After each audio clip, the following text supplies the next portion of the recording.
Oke, Assalamualaikum, salam sejahtera untuk kita semua.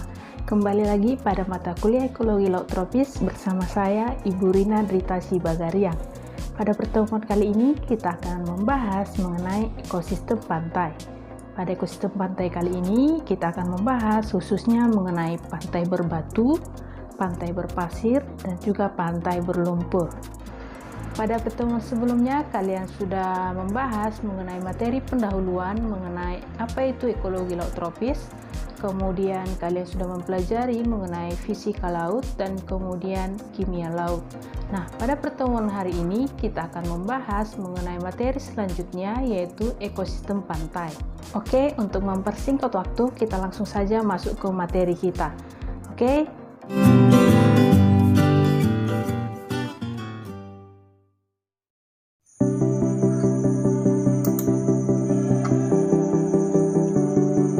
Ekosistem pantai. Kita sering mendengarkan ekosistem pantai, berkunjung ke pantai, apalagi untuk berwisata. Namun, apa itu ekosistem pantai? Oke, mari langsung kita bahas. Ekosistem pantai adalah sebuah kesatuan di alam di mana semua komponen abiotik dan biotik saling berinteraksi. Kemudian, pantai merupakan pertemuan antara ekosistem daratan dan ekosistem akuatik, di mana dipengaruhi juga oleh pasang tertinggi dan juga surut terendah.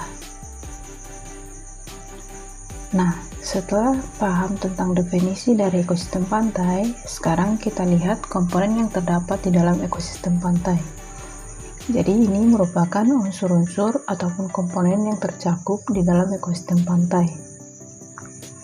Jadi di sini bisa kita lihat ada komponen abiotik, di mana komponen abiotik ini seperti suhu, cahaya, iklim, sedimen, air, dan yang lainnya. Kemudian selain komponen abiotik, ada juga komponen biotik ataupun yang disebut juga dengan produsen. Yang komponen produsen ini meliputi alga laut, lamun, bakau, dan yang contoh lainnya. Selanjutnya, setelah produsen tentunya pasti ada komponen konsumen seperti kerang, ikan, udang, dan organisme-organisme lain yang ada di ekosistem pantai tersebut.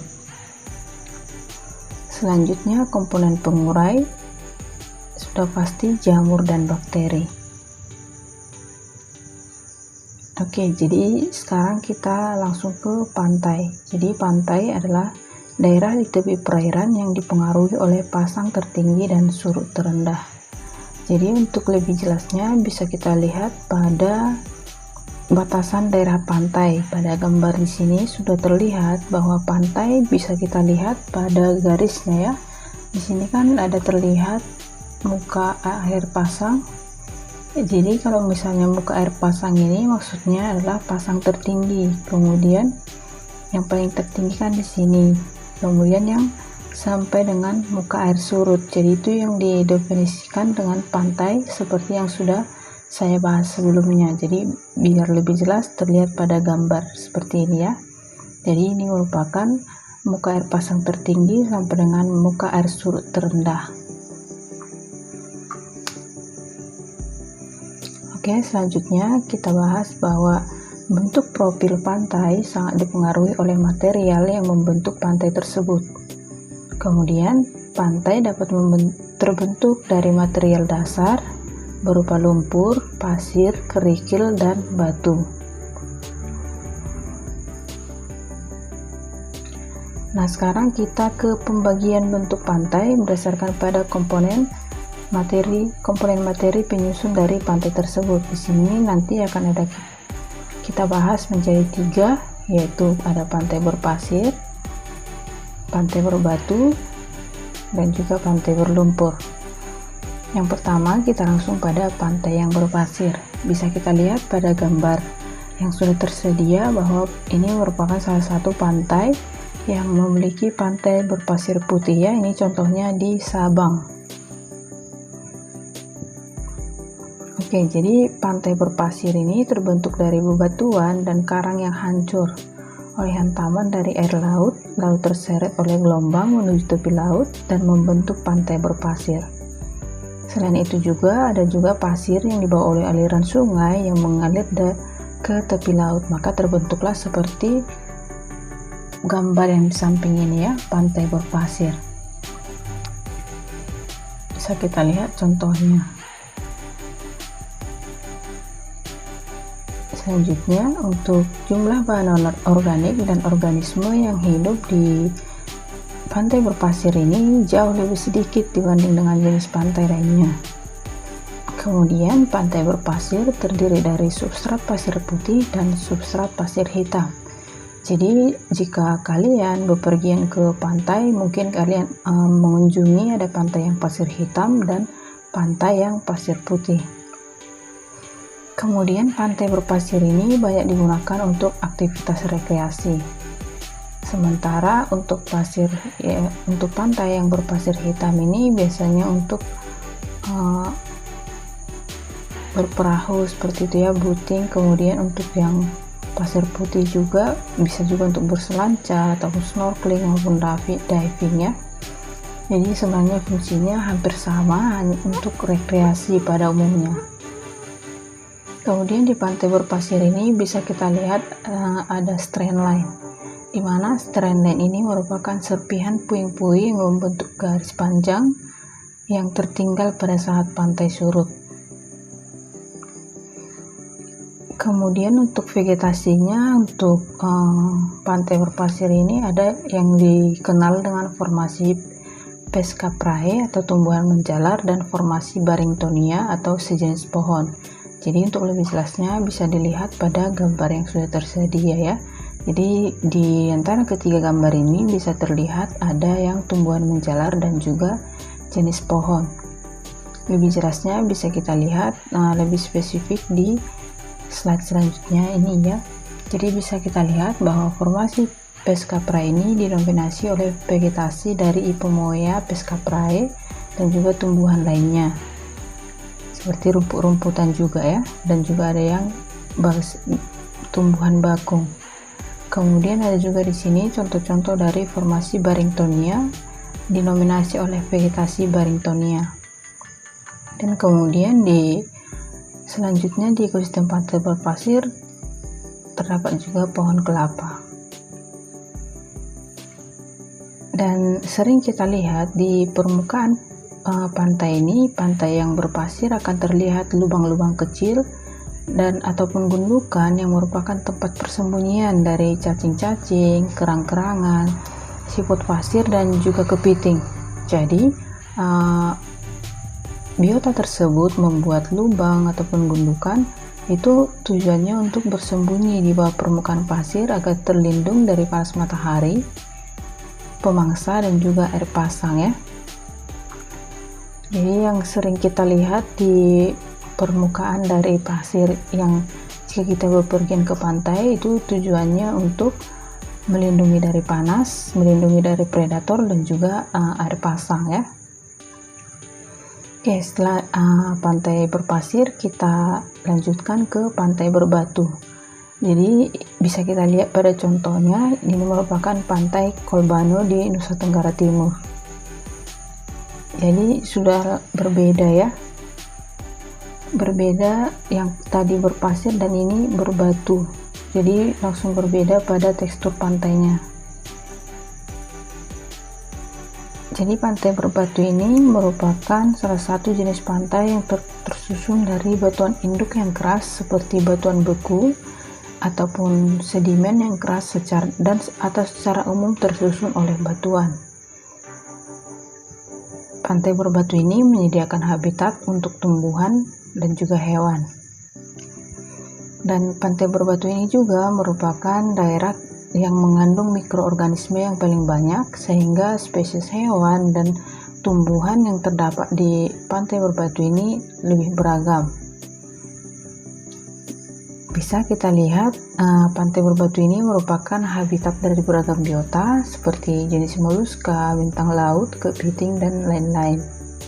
Sehingga bisa dikatakan bahwa pantai berbatu sangat produktif, bahkan dapat menghasilkan sumber makanan bagi manusia. Selanjutnya kita ke pantai berlumpur. Ini pantai Parit Senang di Meranti ya. Jadi ini merupakan pantai berlumpur. Apa itu pantai berlumpur? Jadi pantai berlumpur merupakan salah satu jenis pantai yang memiliki substrat yang halus. Pantai berlumpur memiliki peranan dalam ekologi laut, habitat yang sangat produktif dan juga beragam.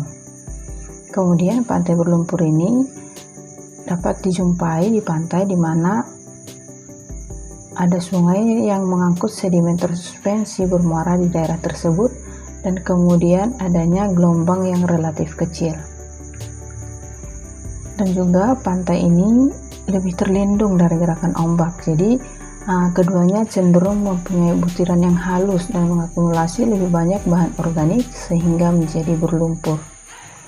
Dan biasanya pantai berlumpur sangat rendah dan juga merupakan daerah rawa yang terendam pada saat muka air tinggi ataupun yang dikenal dengan pasang, dan daerah ini sangat subur bagi tumbuhan pantai seperti pohon bakau ataupun yang dikenal dengan mangrove, sehingga guguran daun dan ranting yang menjadi serasa organik sehingga dapat mempersubur perairan pantai dan dapat juga mengundang hewan seperti jenis udang untuk hidup dan memiliki habitat di pantai ini. Selain itu juga bisa kita lihat adanya ekosistem, adanya hutan bakau ini bisa berfungsi sebagai peredam energi gelombang sehingga pantai dapat terlindung dari erosi. Nah, sekarang giliran kalian. Setelah pemaparan materi tipe-tipe pantai tadi, ada pantai berpasir atau apapun itu, pantai pasir putih ataupun yang berpasir hitam, kemudian ada pantai berbatu dan juga pantai berlumpur. Sekarang giliran kalian menyebutkan nama pantai dan juga tipe pantainya.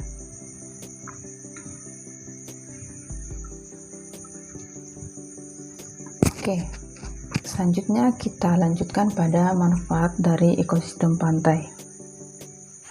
Jadi manfaat dari ekosistem pantai ini banyak digunakan sebagai areal tambak garam.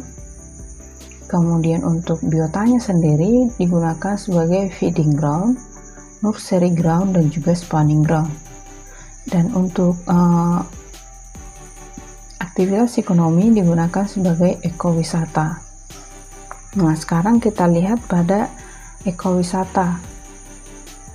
Ekowisata pantai ada beberapa yang dimanfaatkan. Ada rekreasi pantai, panorama, ada yang resort ataupun tempat istirahat ya. Kemudian ada yang berjemur ataupun berenang, ada olahraga pantai, berperahu, memancing, dan juga yang sering kita lihat itu wisata mangrove. Dan ada dua penyebab rusaknya ekosistem pantai. Yang sudah pasti itu merupakan penyebab alami dan juga penyebab antropogenik. Jadi di sini bisa kita lihat ada faktor alami.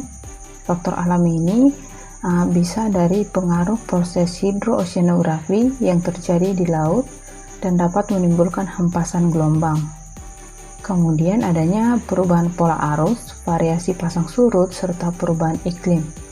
Dan juga bisa dari pengaruh alami dari darat seperti erosi, sedimentasi yang berasal dari arus pasang oleh peristiwa banjir dan juga perubahan arus aliran sungai yang juga dapat menyebabkan perubahan pada garis pantai.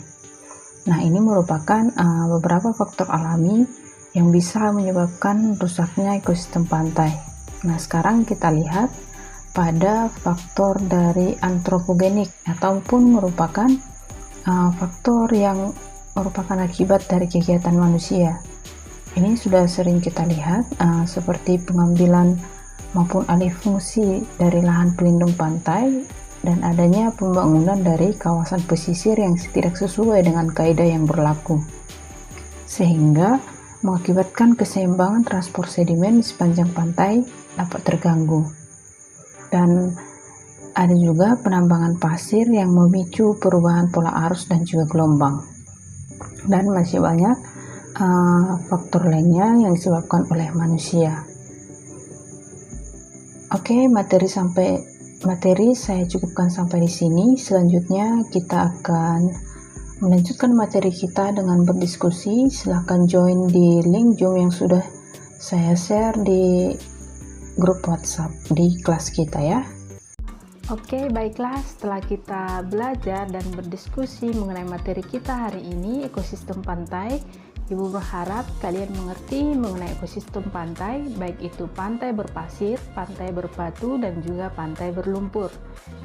Nah, nanti kita lanjutkan materi kita minggu depan. Jangan lupa dipelajari mengenai ekosistem mangrove dan ekosistem rawa. Sehingga nanti pada pertemuan selanjutnya kita bisa berdiskusi kembali mengenai materi selanjutnya. Dan jika masih ada pertanyaan mengenai materi kita hari ini, silahkan ditanyakan. Oke, salam sehat. Wassalamualaikum.